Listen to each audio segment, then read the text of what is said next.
എറണാകുളം അങ്കമാലി അതിരൂപത കുർബാന തർക്കം രൂക്ഷം. മെത്രാന്മാരുടെ സംയുക്ത സർക്കുലർ തള്ളി ഒരു വിഭാഗം വൈദികർ രംഗത്തെത്തി. പള്ളികളിൽ സഭാ സർക്കുലർ വായിക്കില്ലെന്ന് അതിരൂപത സംരക്ഷണ സമിതി. വിവരങ്ങളുമായി രേഷ്മ ബാബു ചേരുന്നു. രേഷ്മ, എന്താണ് ഇത് സംബന്ധിച്ച കൂടുതൽ വിവരങ്ങൾ?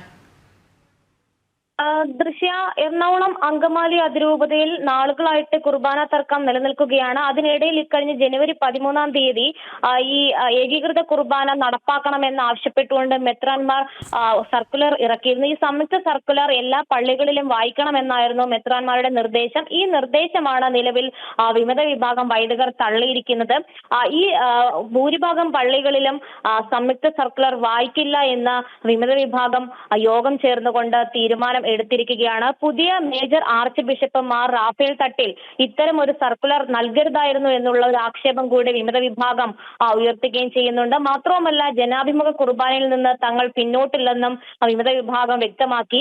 ഇത് സംബന്ധിച്ച് സിനഡ് നടപടികൾ ഉണ്ടാകുകയാണെങ്കിൽ ആ നടപടികളെ തങ്ങൾ ഭയക്കുന്നില്ലെന്നും വൈദികരുടെ യോഗത്തിൽ തീരുമാനം എടുത്തിട്ടുണ്ട്. എന്തായാലും നേരത്തെ തന്നെ, അതായത് കഴിഞ്ഞ ദിവസം മാർ റാഫേൽ തട്ടിൽ ഈ കുർബാന തർക്കവുമായി ബന്ധപ്പെട്ട് ചില കാര്യങ്ങളിൽ കർശനമായിട്ടുള്ള നിലപാട് സ്വീകരിച്ചിരുന്നു. അതായത് തോന്നിയതുപോലെ കുർബാന ചൊല്ലാൻ വൈദികർക്ക് പറ്റില്ലെന്നും കുർബാന അർപ്പണം സഭയുടെ ആരാധനാക്രമവും സഭയുടെ രീതിയും അനുശാസിക്കുന്ന തരത്തിലായിരിക്കണമെന്നുമായിരുന്നു മാർ റാഫേൽ തട്ടിലിന്റെ മുന്നറിയിപ്പ്. അതിനിടയിൽ തന്നെയാണ് വിമത വിഭാഗം ഈ മെത്രാൻമാരുടെ സംയുക്ത സർക്കുലർ തള്ളിയിരിക്കുന്നത്. എന്തായാലും വരും ദിവസങ്ങളിൽ ഇതുമായി ബന്ധപ്പെട്ട് വലിയ രീതിയിൽ ചർച്ചയുണ്ടാകും. ദൃശ്യ,